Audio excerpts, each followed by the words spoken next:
প্রকাশিত হয়েছে FIFA ranking, যেখানে উন্নতি হয়েছে বাংলাদেশের এবং আর্জেন্টিনা ও ব্রাজিল কততম স্থানে রয়েছে জানতে হলে ভিডিওটি না টেনে সম্পূর্ণই দেখতে থাকুন।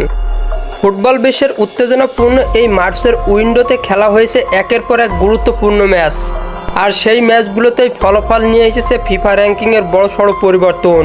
3 এপ্রিল আনুষ্ঠানিকভাবে প্রকাশিত হয়েছে ফিফার সর্বশেষ র্যাঙ্কিং, যেখানে শীর্ষে রয়েছে দক্ষিণ আমেরিকার গর্ব আর্জেন্টিনা।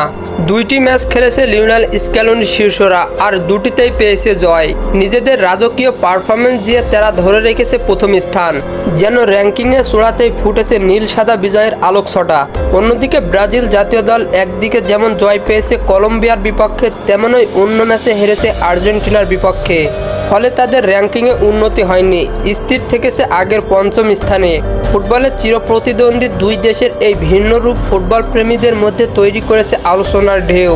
ইউরোপে ওলটপালট কম কিছু হয়নি। উয়েফা নেশন লিগে খেলা ইউরোপিয়ান পরাশক্তি দলগুলো ফ্রান্স, জার্মানি, পর্তুগাল, ইতালি ও স্পেন মাঠে যেমন রং দেখিয়েছে, তেমনি র্যাঙ্কিংয়েও ঘটেছে তাদের অবস্থানের পরিবর্তন। ভারতের বিপক্ষে গুরুত্বপূর্ণ ম্যাচে ড্র করে ফিফা র্যাঙ্কিংয়ে 2 ধাপ এগিয়েছে বাংলাদেশ। এখন তাদের অবস্থান 183 নম্বরে। সামান্য হলেও এই অগ্রগতি দেশটি ফুটবলের জন্য এক ইতিবাচক বার্তা। র্যাঙ্কিংয়ের শীর্ষ 10-এ এসেছে কিছু পরিবর্তন।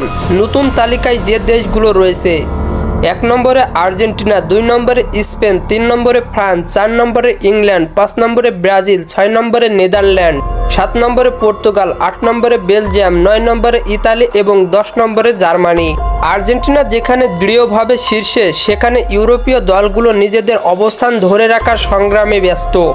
বিশ্ব ফুটবলের মন যেন প্রতিটি ম্যাচের মধ্য দিয়ে পুনর্গঠিত হচ্ছে, আর প্রতিটি গোলের সাথেই পাল্টে যাচ্ছে র্যাঙ্কিংয়ের হিসাব।